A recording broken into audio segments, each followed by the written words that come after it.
আসসালামু আলাইকুম, কেমন আছেন সবাই? আজকে রান্না করব আলু দিয়ে ডিম ভুনা। প্রথমে একটা বাটির মধ্যে পেঁয়াজ কুচি, ধনিয়া পাতা কুচি এবং কাঁচামরিচ কুচি ভালো করে মিশিয়ে নুন হলুদ দিয়ে মেখে নিব। এ পর্যায়ে এর মধ্যে দিয়ে দিব 6 থেকে 7টি ডিম। এবারে একটা ফ্রাই প্যানে তেল গরম করতে দেব। তেলটা গরম হয়ে গেছে। এ পর্যায়ে অল্প অল্প করে ডিম দিয়ে উল্টে পাল্টে সুন্দর করে ভেজে নেব। কাজটি সাবধানে করতে হবে যাতে করে ডিমটি ভেঙে না যায়।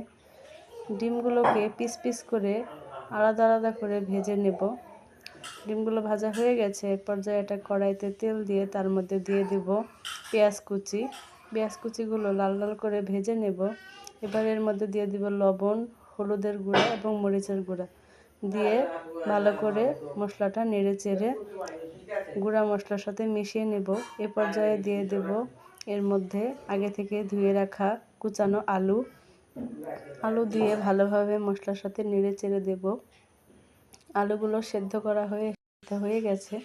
এই পর্যায়ের মধ্যে দিয়ে দেব 2 কাপ পরিমাণ পানি দিয়ে ভালোভাবে নেড়ে চেড়ে বলক আসা পর্যন্ত অপেক্ষা করব। ঝোলটা বলক চলে এসেছে। এই পর্যায়ে ডিমগুলোকে একটা একটা করে দিয়ে দিতে হবে, সাবধানে দিতে হবে। এই পর্যায়ের মধ্যে স্বাদের জন্য দিয়ে দিব কুচানো ধনিয়া পাতা এবং সামান্য জিরার গুঁড়া দিয়ে চুলা থেকে নামিয়ে নিব। আমার ডিম রান্না করা হয়ে গেছে। মাশাআল্লাহ, খুব